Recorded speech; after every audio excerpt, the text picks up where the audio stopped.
For all those shops that are thinking that coaching is a scam and they just want our money and cookie cutter, that's not true, because like if you do the culture stuff and the leadership stuff, all the buzzwords that really, I'm not lying, they get on my nerves. Well, they got on my nerves. But once you buy in, it all trickles down. Welcome to Downshift with my sis, Tonnika Haynes. We all know as shop owners, sometimes you got to slow down in order to speed up. And that's what this podcast is all about. It's time to downshift.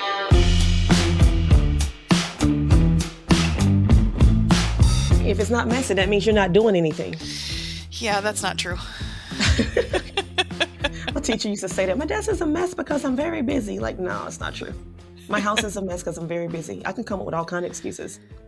Well, hey, Jennifer. Hello, Tonnika. How are you doing today? Good. How are you? I'm good. So I am going to let you, well, should I introduce you? Today's guest is someone who has played a really big role in my growth as a shop owner. We've got Jennifer from the Institute. Let's see, what else?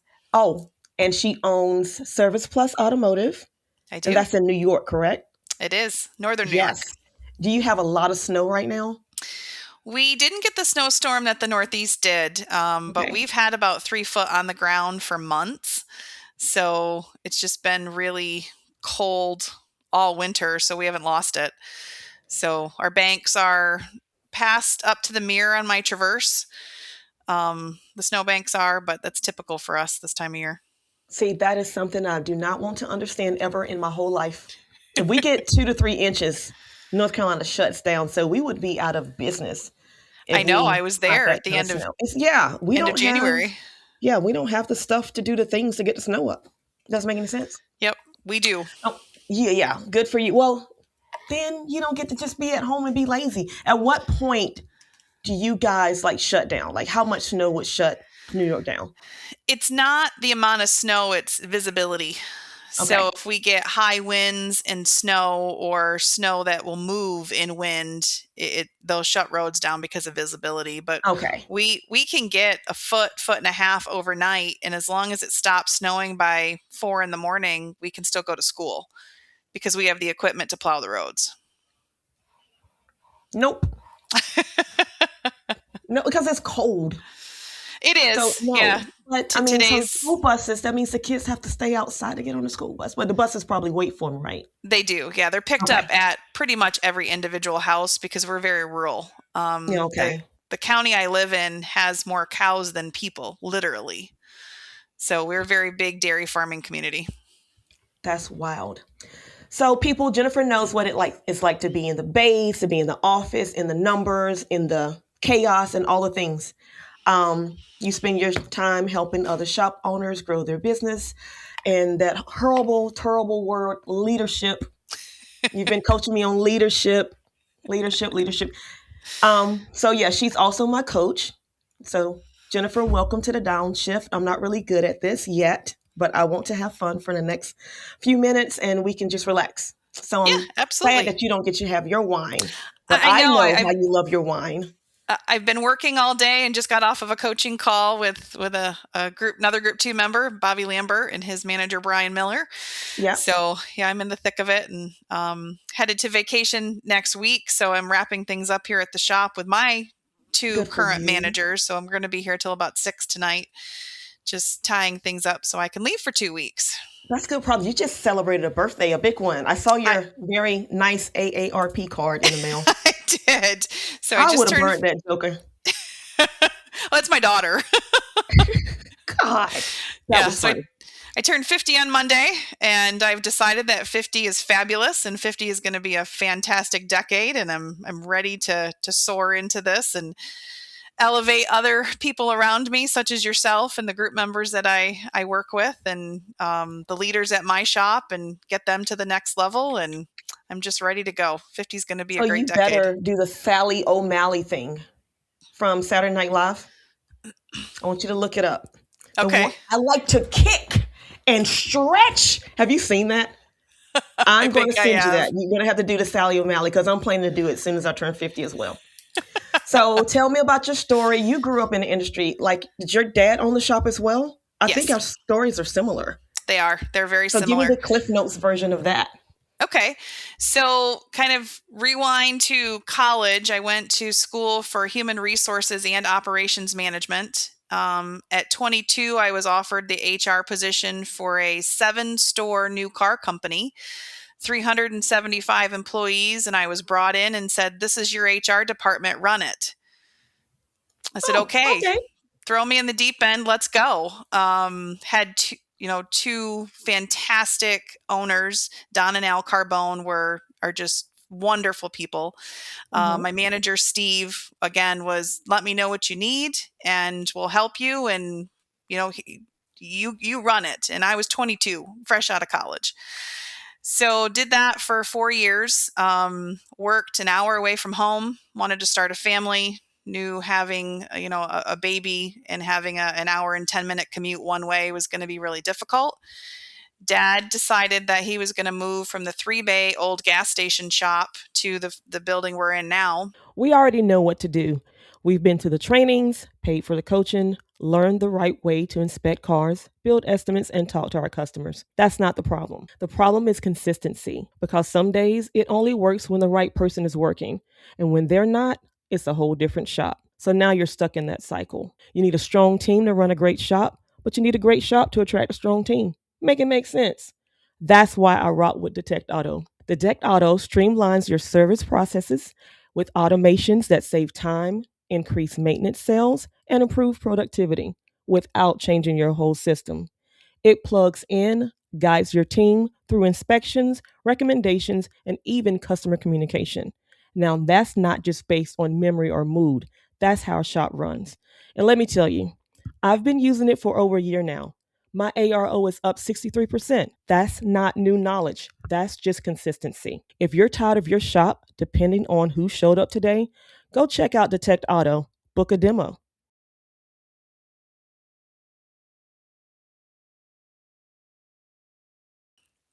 And built this building in 2001. I joined upon opening on July 1st of '01, and kind of the rest is history. And kind of the same thing, like knew nothing about accounting, knew nothing about financials, knew nothing about service advising, not really managing or leading people, but Mm-hmm. here's the shop, figure it out, jump in the deep end, and let's go. Hey, So been there, done that. yes, yeah, our stories are very similar that way. I didn't know they were that And similar. That's cool. Dad decided to semi-retire in 2008. He had Mm-hmm. a safety background, and we're literally across the street from the Fort Drum military base, and had an opportunity to go work for a construction company as a safety coordinator. Started that in '08, and I've been managing and running the day-to-day ever since then. Um, and I love the industry. I love our customers. I love what we do. I love, making vehicles safe and reliable, and, maintained so they can, whatever the customer's goal is, to meet that goal, whether they're going to trade every 3 years, whether they're going to, Mm-hmm. run the wheels off of it till 200,000 miles, which I'll be honest, in Northern New York is difficult because we use pure rock salt on our roads. Yeah. So rust is a large factor in vehicles for us. Um, and belonged to a 20 group myself for 18 years prior to becoming a facilitator for the same 20 group.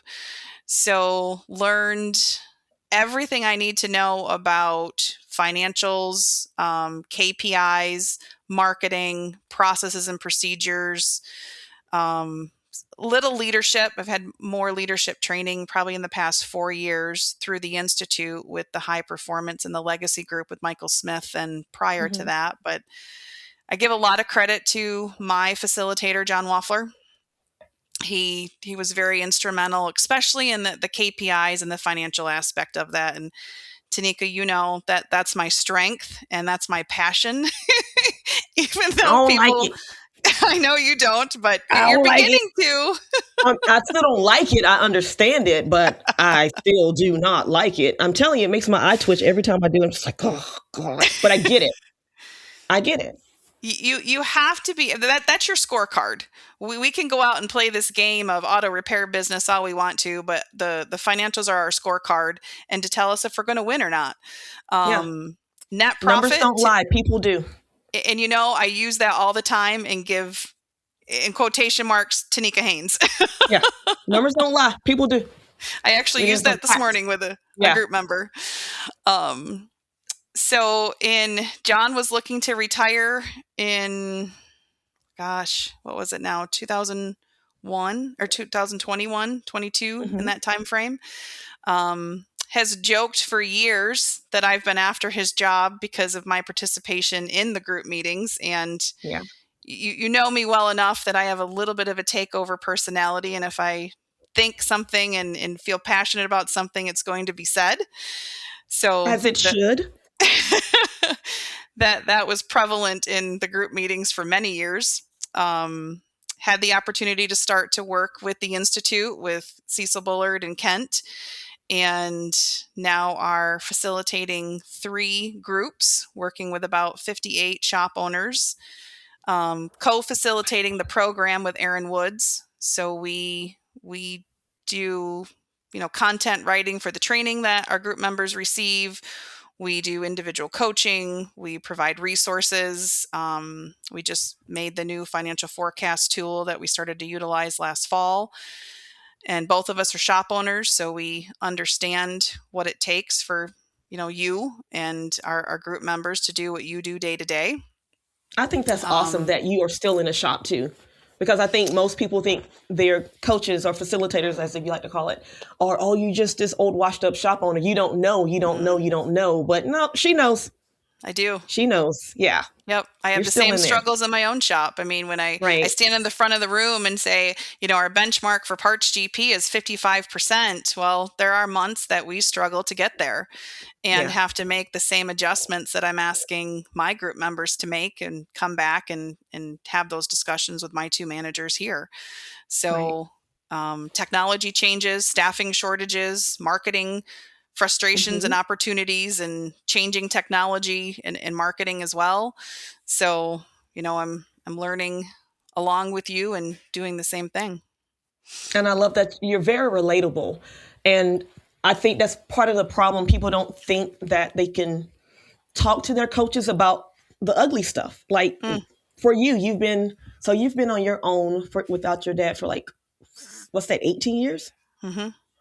Oh, math is mathing. So what was the hardest season for you as a shop owner, not coaching, but like as in the shop? When did you almost hang it up and say, you know what, forget this?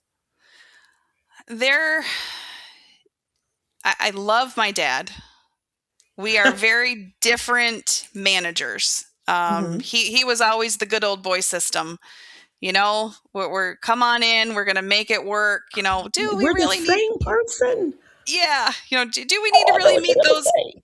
those goals? And, do we really need to push this for this performance? And yeah, we do. So when he decided to take a step back, it didn't take very long to turn the staff over, because we are going to meet our sales goal, and we are going to improve these processes. And I mean, we sold cars at that point too, and we had 70 used cars out front, and our traffic was insane. We had 500 cars a month, an ARO of $300, $400, and it was just a zoo. And You had cars. We had U-Hauls. Daddy wanted to do U-Hauls. Okay. It's like, are you serious right now? Is this what we're doing? Yeah. It was U-Hauls. Yeah. So we had the crash of 08, I think was cash for clunkers came in, and we couldn't finance people. We couldn't buy vehicles under book value at auction. And so anyways, the used cars went away very quickly. And we started to focus more on the repair side. And that's when some staff kind of showed their true colors. And I'm like, we're going to do this. We're going to do it this way, and we're going to make it happen. And so I think that was the hardest part for me, is to build my own team. And I made a lot of mistakes, a lot of hiring mistakes, not doing my research on the employee, not asking the right questions, hanging on to people for too long. I mean, all the things that most of us do. I think everybody goes through beginning. that, but I think some people just choose to stay in it way too long. Because I've done all of that, trying to save everybody. But I've got quick to say, okay, this is not the place for you. You're not You're not going to fit the program. We don't have Yep. the same goal. I wish you luck, but not here. Hmm. Yeah. So that And that is hard because it's hard to find somebody. it is. And I And feel we've done such a great job at building the team that we do right now. I mean, my oldest tenured employee is my lead tech, and I think he was 14 years this year. oh wow. Everyone else is, 6, 7, 3 years. Had a service advisor who just moved, so didn't leave Oh. us for any reason, but moved to a different part of the state, and Hmm. just hired a new service advisor that's coming in tomorrow is his first day. So it's the first employee we've hired in 3 years, which is a little odd to have a new team member, but building that staff and learning that culture is a real thing. And I know it's the buzzword in the business world today, but we've taken a lot of time to really define our why and hold people accountable to that. Like, we're not here to make sales, we're not here to make net profit. We're here to service our community. Hmm. And our core values are truth, or I'm sorry, trust, collaboration, and continuous improvement. So everything we do is based on those three principles. We're going to work together as a team. We're going to be trustworthy to our customers, and we're going to do the right thing. And if we make a mistake, we own it, We own and we it. take care of it. And we have to continue to improve for education purposes. I mean, technology Right. is changing rapidly, and if we don't stay on the forefront of that, we're not going to be here in 3 to 5 years. Yeah, and for all those shops that are thinking that coaching is a scam and they just want our money and cookie cutter, that's not true because like if you do the culture stuff and the leadership stuff, all the buzzwords that really I'm not lying, they get on my nerves. Well, they got Hmm. on my nerves. But once you buy in, it all trickles down. It does. It all trickles down. Like I think I may have told you that we were closed for Monday for snow Hmm. and we have our Monday morning meetings before work. And I came on Tuesday, but I was running late, so I usually get there at 6:30. I probably got there at 7 o'clock on the dot. And when I walked in the door, my team was sitting there on a Tuesday waiting for our Monday morning meeting. And that time I knew, oh crap, this is real. Now, still, Yep. the Monday morning meetings are weird because we still haven't got our flow. We don't know what we're talking about all the time. I don't have it all put together, but it flows. It It works does. and it just trickles down. And Hmm. as far as culture with hiring, I started to outsource my hiring. I know that I'm not good at that because I will be trying to save everybody. Or I'll have a vision like, oh, this is what I can turn this person into. But it's much easier just to hire the person that you need instead of a project so they can get It in there is. and hit the ground running. So Yep. I'm ready for my next hire comes in on Monday. Um, but yeah, all that stuff, it seems like buzzwords, especially the leadership. I got on my nerves so bad. And then I did the leadership class with Michael Smith. Leadership And intensive. Hmm. yes, leadership intensive was intense. And It I told is. Michael, and I was like, I don't like it. This is too much. And people are out here crying. This is not right. But at the end of we had a conversation after that. We met Zoom call, and I got it. I still get it, and I'm ready to Yep. take it again. And I understand it. I understand the power of coaching and training. And what does it say? Training doesn't cost; it pays. That seems so cliche, but it's very true.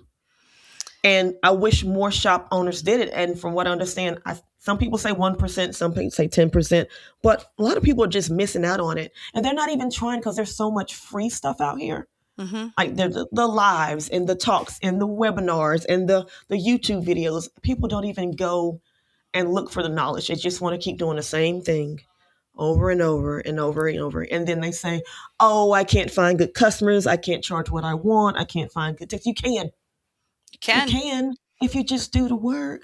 Yep. But it starts with me. It And starts with the someone leader. holding you accountable. So Yeah. that's the one thing. When I was offered the coaching and the facilitation position with the institute, that was one of my first questions. Is this going to be cookie cutter? Because no shop is the same as the other. And Right. are we going to, I mean, I can get on a call with you and talk about KPIs and SOPs. I can get on a call the next hour and talk about hiring practices and some culture. Then I can get on the next call and talk about some marketing challenges. So it's really, what do each of our members need? And if the coach doesn't have the absolute answer within the institute, we have the answer. I mean, we Mm-hmm. have a huge knowledge base with all of the coaches that we have in any aspect of your repair business, from your manager to your service advisor to the owner. So, and we're holding you accountable. And Right. Tonnika, like in our group meetings, you have an actionizer. You're Yeah. making commitments to the group, and we review those. And you're called out if you don't put the time and attention in to get it done. And it's And embarrassing. but It's a good nobody embarrassing. Like, else yeah, I didn't do what I was supposed to do. nobody else in your business is going to hold you accountable to some of those larger items. Right. That's the Because you're at the top power. of the food chain. Correct. So, That's the power of the group process. And that's why I'm so passionate about it, because I lived it. The group process saved our business more than once from right. economic downturns. Again, I'm literally across the street from the Fort Drum military base. What happens when there's big unrest in the world? The 10th Mountain Gotta Division get is an infantry division, and it's the most highly deployed infantry division in the country. They leave. My cheese literally moves to some other country when there's some big political unrest. So we have to be good at keeping customers who are going to be here. We have to be good at attracting new customers who are moving into the area, and we have to do it right, Yeah. or they're not going to come back. And when you take a whole brigade that takes 5,000 to 6,000 troops out of the area for a year, That's a dent. That's it is. huge. And some of those families don't stay here. If they don't have children in school and aren't established in the area, they'll go home, Yeah. because typically You want to this go is to your not village. home. Right. Right. Right. So it's, I mean, keeping our margins to where we needed to get to have them, and having the downturn in car count, but still having some profitability because of margins, is why we're still here. And Right. that's what the group process did for me a couple of different times throughout my 18 years of membership. And honestly is still doing it today, because I still have an accountability partner for myself. That was my question. I was Because like, do you have a partner? Do you go I through the do. process still? I do. Yep. Yeah. And someone who scrutinizes me and looks me in the eye and says, what the heck are you thinking, Jen? Get it together. So the coach has a coach. I love it. I do, because everyone needs to be held accountable. And when you're Right. not, things slip. And I'm guilty of that too. I don't stand at the front of the room and pretend everything is perfect, because it's not. And she doesn't. She doesn't. And I like how you said, Who Moved Your Cheese? That was one of Mm-hmm. my favorite books. I'm not sure who in the group mentioned that book, but that's the easiest read, but it's so common sense. Mm-hmm. And I think, like, if you have not read, like, what is it called? Who Moved My Cheese? Or Where's the Cheese? Yeah, Something about some cheese. it is. I can't The remember the cheese name of the book book. is amazing. And it's a short, easy read for people that don't want a book that's 500,000 pages. You just don't have time. You don't have the squirrel. You don't have Yes. the mindset to sit there and read it. It makes a lot of sense. So when you are dealing with shop owners, come in here. What is the one thing that shows up? To me, I think it would be ego. I know my first couple of coaches, it was my ego, not the saying like arrogance type ego, but I don't want to do that. I'm not going to do that. That's not going to work here. But I already knew it all, right? But I was like, okay, if you know it all, why you ain't got no money? So how do you break that? Do you guys have to weed certain shops out? I don't remember the process, the intake process. Like if there's somebody and you already know that this person is not going to listen, they've already given you hell.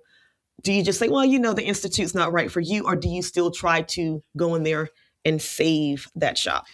So prior to the institute, because Mm-hmm. I was part of RLO training that the institute purchased, Mm-hmm. there was a course called Guerrilla Shop Management, and that was required prior to becoming a group member. And it was a 12-hour course, and it gave you the basics of the financial basics. Mm-hmm. Um, The Institute does it a little differently, where we have more one-on-one coaches. So that's typically the process. When you come in, if there's a level of knowledge that needs to be had, you'll go into a one-on-one coaching for a period of time. Sometimes that's 2 months, sometimes that's 6 months, sometimes that's a year, until basic processes are in place, and then step into the group process. Because what we don't want to have happen is talking about the same, and I'll use the word, the low level items every time we get together. If you don't understand what parts gross profit is, or the formula to calculate it, then you don't know how to change it.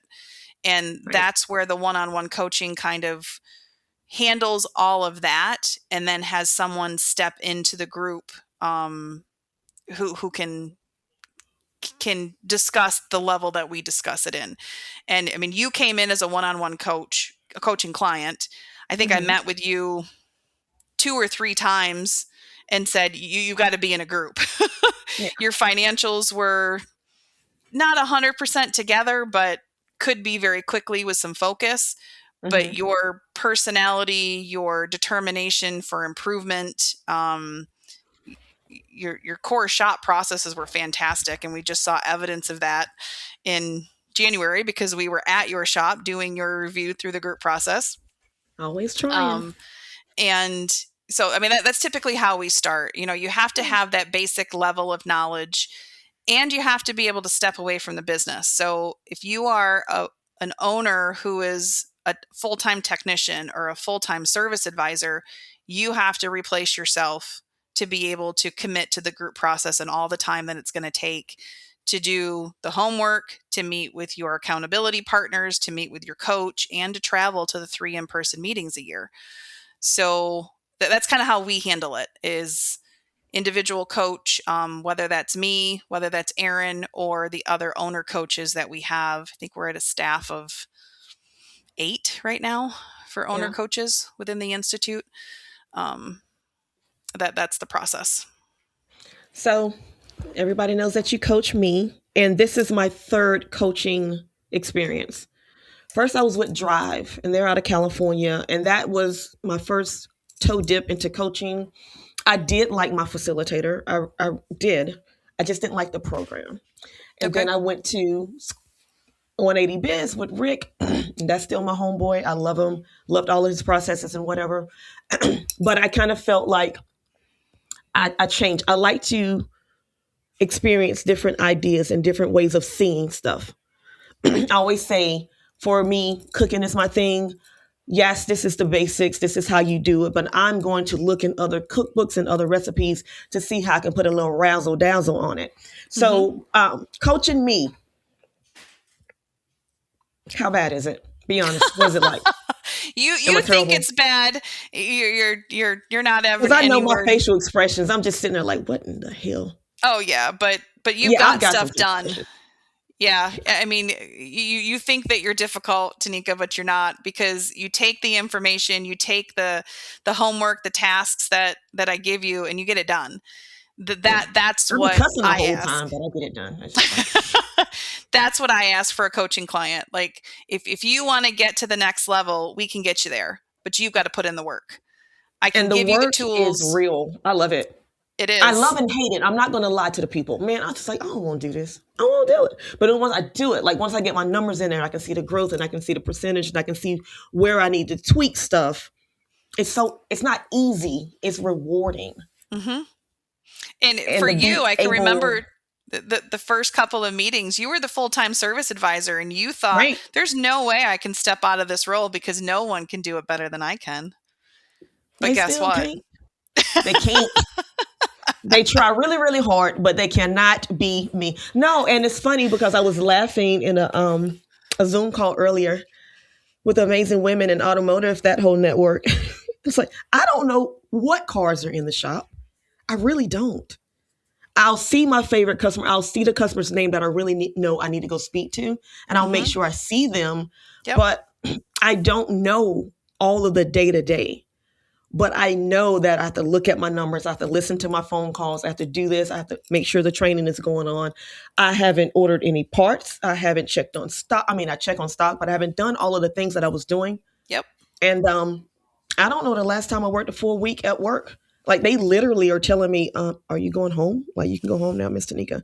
But I do like to work at night because I can do all my homework and my number stuff at night Right. on the weekend. But there's no need for me to get up at 5 o'clock in the morning and be there at 6:30 anymore. I still do it. It's just because of a habit. But I appreciate you getting myself out of my own way. Mm-hmm. Because what we talk about is working on the business and not in the business. And I'm doing a lot of working on the business still. Now I'm still going to work in the business because I don't want them to try to get me and take my money. Sometimes you got to do both. That's good oversight and management. So, nowhere are we ever to say the owner's just going to take a step back completely and not look and pay attention to anything. That's not productive for anyone, because I still review KPIs on a daily, weekly, monthly basis with my staff. Through the Institute, you get the dashboard and you get a daily email with the summary of the day and the summary of the week. Yeah. And it's so funny because I travel a lot, 15 weeks a year. I'm traveling to group meetings. So, I won't be here and we'll have a bad day. And before I get my daily email, I have a text message from my lead advisor saying, just want to let you know what happened today. Because he knows what the first question's going to be. Like, what's happening? Exactly. And the Stuart's starting to do that as well. I got a text from him when I was in Houston last week, and he said, I just want to let you know we did have these cancellations, but we did this, we've done that. And I was like, oh, look at you reporting, because I was going to be mad when I saw that my numbers, right? Exactly. And it's wild allowing myself to become the leader that I've known that I needed to be.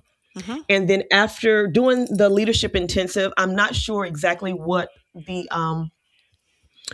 tells us to do, but we had to write our mission statements for ourselves. Like, who are you? And when it all came out, I'm looking at it like, that's not who I am. It's like, it is who you are, Tonnika. It's not. I don't want to be a leader. You are a leader. Daggone it. You're a leader, and people like to listen to you talk. I don't know why, but do it. And that was God talking to me, and then the devil was over here, and then God was talking. So leadership is part of business ownership. Mm-hmm. And if you still want to just be a mechanic with a shop and charge people stuff, you can do that. But if you want to grow your business and grow your team and make a legacy and build the community and do all the good stuff, this is all more than just fixing cars. And I think we say that a lot. It is. And I think some people just really think that is just the key word. That's just a popular word these days. And it's not. It is real. It is. And you just have to buy in. I didn't realize how rewarding it was until I have two fantastic managers now. Like building them to their position and seeing, them hit the goals that I'm a little conservative, I'll be honest. And I have to remind myself that in the group process. And Michael Smith tells me all the time, don't put a ceiling on anybody, tell them that there is no limit. But I tend to put a little limit on our goals here. And the staff's like, no. And they're achieving them. And I love it because that happened to me as well. When I came back, we did our financial forecast. I was like, well, this is where we're looking at. And Stuart was like, yeah, so you mean we need to get this much? I'm like, yes, we do. And they get just as excited because that I was really afraid to share my numbers. Mm-hmm. I didn't want my staff to see that. Like, oh, no, because then they're going to think it's all my money. But no, just getting them to understand this is what is needed to make sure your check cashes. Your insurance is paid for. We can have that 4-day work week. This is what we have to do. Ready, set, go. And then they take the baton and they are just running. Yep. And they're using, it's we. It's not, that's not my job. It's a we thing. What do we have to do to make this happen? Collaboration. And it is so amazing. So I just want to read this email. I sent my service advisor to training, and I said, okay, go learn the things. And he said, yes, ma'am. And thank you. This really means a lot to me. And I appreciate you willing to invest in me. That's what it's about. And he said several things like that. And I'm just like, look at me leading the babies and doing all the things. And I love it. And I want more shop owners to experience that. Yep. But that doesn't happen overnight. It does Also, not. so Well, what scares me sometimes is when people think it happens overnight and they're looking at the highlight reels, Facebook posts, and the wins, and they forget about the losses, the work. That the time that I was on the desk and had to run the shop. Like we closed at 5:30, but I was there at 10 o'clock. And there's a couple years you're going to have to do that. There is. You're going to have to work on and in, and then slowly you'll work less in and more on. But it doesn't happen overnight, not at all. It does not. And I mean, I was a full-time service advisor for years because number one, no one could do it better than I could. And number two, I was saving us money because I was saving that salary. But You're guess a fair what? Animal. Me too. I was saving us money, but I was emotionally discounting everything, and I didn't even know it. I didn't know what I didn't know at that point. And now I have, two fantastic advisors who follow the processes that I set that I'll be honest, I didn't always follow. I don't follow them now. My own processes. If I go to the they're like, please, Miss Tonnika, you didn't. I'll go back. Yep. No, they kick me off because I don't do it right anymore. But seeing that growth in staff and seeing where the business is now, where you can take pride in, I didn't do all of the work, but I am responsible for putting the people in place to get the work done. And it's not easy. And, I have a lot of group members say, how do you take a step out almost completely out of the day-to-day of your business and help us? It's because I put good people in place. Right. And it took years to do that. And it took a lot of work, and it took a lot of tears, and it took a lot of sweat to do that. But if you invest in the right people, and that's the key, the right people, they will band behind you and just take this ship higher than you thought it was going to be possible. Right. I was, we had OSHA show up the week after, you know that. I know. But really looking for the body shop next door. And we used to own it, but they really thought that's what they wanted to look at. But they had to look at my stuff because that was on the paperwork. And I walked next door to let the collision center know, OSHA's looking for you. They were not here for me. And you better get your crap together because it looks like a crap show over there. And there was an employee standing beside the manager that I was talking to. And he's a young manager and he's going to be great. The first thing out of her mouth was, if we get shut down, do I still get paid?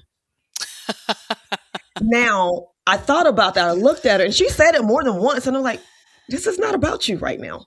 Correct. But when OSHA was in the shop and the guys realized that what was happening, my people, they were looking at me like, what do we need to do?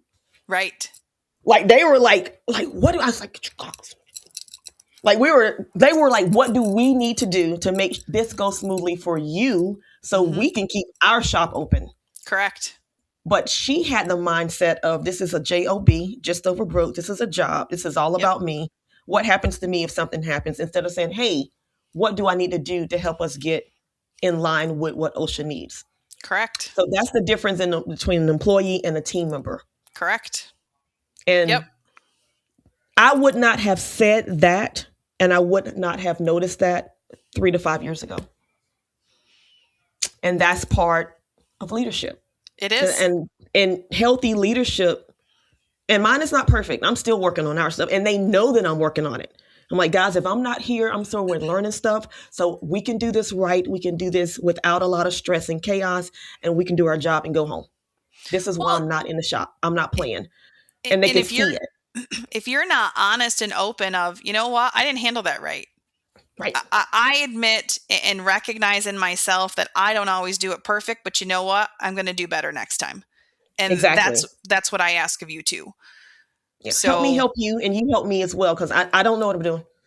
I don't. The first time I've had this situation, next time it won't be like this. Yep. And that we're doing the one-on-ones, and you're asking the technician, service advisor, hey, what can I do to be a better leader? Am I giving you everything you need to do a good job? And like our Monday morning meeting, I don't know what the kid wanted to ask for something. I was like, AJ, just say it. So he told the other tech to tell me. I was like, no, tell me what we need. Well, I don't want to spend the shop's money. That's what we do. We make the money to spend the money. Right. And get what you need. Tell me what you need. Tell me what's broken. Tell me what's missing. so that you don't think that I'm not out here just balling. I'm out here learning. So, and I want to make your job easier. I want to make this place comfortable for you. I don't want anybody throwing wrenches at anybody. Yep. And so that's just how, in my opinion, healthy leadership actually works. And like I said, it trickles down and it ends up just going to your bottom line. It does. And that's why profit's not a dirty word. You Right. need profit dollars to be able to buy the equipment that your technician needs to help do his job better. You need the profit to be able to attract those high level technicians, because we all know that there's a shortage of technicians. And if we don't have the facility, we don't have the pay plan, we don't have the benefit package in the environment that they can win in. Marketing is we need marketing dollars to be able to attract the right customer. It all starts with gross profit and net profit dollars to be able to do that. Right. And if the staff doesn't understand that, yes, you can come and ask me for that piece of equipment. And this is why we have benchmarks for, our gross profit numbers. Yeah. And this is why we have benchmarks for our expenses and to manage them. Because then I can say, yes, I'll be happy to go buy that $1,000, $2,000, even $10,000 piece of equipment, because it's what we need to be able to do the job that we need to was do. afraid to say it. He's only been with me for a year. It's like, yeah, this is not that shop, babe. What do you need? Tell me what you need. Okay, let's figure it out. Let's get it. We'll look at it together. Is this the one? Is this the best one? Let's make a decision. Let us make a decision instead of me going to Facebook Marketplace and trying to find the cheapest option. Mm-hmm. Oh, Miss Tonnika, the lifts. Oh, yep, it's time to replace them. 1, 2, lifts will be on the way. We get new lifts. Whoa, we got new lifts. Who knew a technician would be excited about a new lift? It goes up faster. It's less work for you. It's safer. And that's what that bottom line is all about. Absolutely. Preach it, sister. Yeah. So if there is a shop owner listening right now and he or she is rolling their eyes because they're stuck and they are in the same little loop and they're stuck. They don't know what they don't know. And they're too broke to get a coach, or they're too stubborn to get a coach, or they can't afford a coach. You can't afford not to have a coach, in my opinion. I so agree. There's a shop owner listening right now to you, Jennifer, the guru of the Institute, and they're feeling stuck. What is the first thing you would tell them to do tomorrow? Not only as a coach, but as a fellow shop owner, what would be your advice to that stuck individual? Well, the most important number to me is net profit, and that starts with proper parts and labor margins. So typically the objection to raise prices is in between the ears of the shop member or the shop owner. Charge what you need to charge to make yourself profitable. You are not going to lose droves of business. You are not going to have customers walk away in hundreds like you think you are. Profit's not a dirty word. And we have stringent benchmarks because of that. And they're high. I mean, 55% on labor, 73% unloaded labor. I know there's a lot of coaching companies that do loaded labor.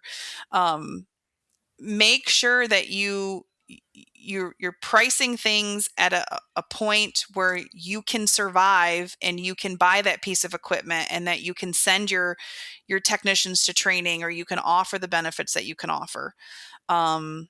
A lot of it comes down to mindset too, is you have to be willing to do something differently. And if you aren't growing, you're going backwards. And if you can recognize that you're not growing, then the need for coaching is even more relevant at that point. And, whether it's with the Institute, whether it's with the multitude of other coaching groups out there, we all do great things. Does the Institute do it fantastic? I think so. But coaching companies all do great things. And most of coaches that are out there want you to succeed and get joy from seeing, your coaching clients succeed. So watch the podcasts, take some of the training, but make the improvements. Don't just listen to it and do nothing with the knowledge. Put it into practice. And just start to make those small tweaks. If you are at a 30% parts GP, get it up to 55 over a course of a period of time. Do it gradually if you have to, but don't do it at a snail's pace either. Right. Because otherwise you're going to go backwards. And I've had 5 or 6 shops, local mom and pop, little hole in the walls around me, great people, go out of business because they can't compete anymore. I don't want to see anyone in that situation. But they think it's just, I've got the lower price. I've got the lower price. You know, that's not it all the time. It's not. And you're going to attract that lower customer. Yeah, exactly. You have to know your customer. Yep. You know, I had a bad experience at the dealership. It was funny. It was crazy. I told him, I was like, I'm the one that says yes to everything. You didn't even present it. Mm-hmm. I don't have time. So I'm not going to haggle about price. I don't have time. So know your customer, charge what you need to pay your bills. Like, it's crazy how many people are not paying themselves in the business. It is. Like, and do the right thing, both for your customer and your staff. Right. I mean, and they will understand. Yep. A real customer will understand. I got a review maybe last week before last time gets away from me. And the review was, yes, they're expensive, but it's worth it. And they've had the same technicians for years. Mm-hmm. And he literally said that. And I was like, see, hallelujah. And if you can't get your customers to get that and they haggle you on price, then that's not your client. It is not our client. That's just a person. That's like we were talking about the levels of customers. Just think about the people that you do have that you can take care of. Stop spending time on bottom feeders. Yes, you want to, well, I can turn them into a raving customer. Can you? Can you really turn that one person into a raving? Do you want to? Really? Well, are they even a happy person? Are they even happy? They're going to complain about everything. But like I always say, like they really do not say the same things when they go through the drive-through at Chick-fil-A, McDonald's, or Starbucks. Mm-hmm. They don't haggle them. They're paying premium price for iced tea. Do you know how much a tea bag is worth? Like a penny. And you can get a gallon of iced tea out of a tea bag, and they're charging you $3 for a 32 ounce. You don't think about that, but no, you don't. Fussing at me for the price that I'm charging you to fix the thing that keeps you going back and forth to work, picking up the kids from school, that could possibly hurt you or your family and someone around you. And you want to find the cheapest way out. Mm-hmm. So once people find their voice, I tell people when you're talking to people, just smile at them, say, yeah, and repeat what they just said. And usually you can get someone like, oh, yeah, you're right. Okay. But they tried it. All you can do is say, no, just let them ask and say, no, we're not going to do that. This is what we can do. Mm-hmm. And they'll be like, okay, then bye. But just don't break down and say, okay, I'll give you a discount. Nope. For what? We do it for a reason. We do quality repairs. We're going to make sure your vehicle's safe. We're going to tell you everything that we see so you can make an informed decision. And it's your decision to make, but we're not going to cut corners on our end. Yeah. I'm going to present it to you, and you get to say yes or no. Mm-hmm. Or then sometimes it's just maybe.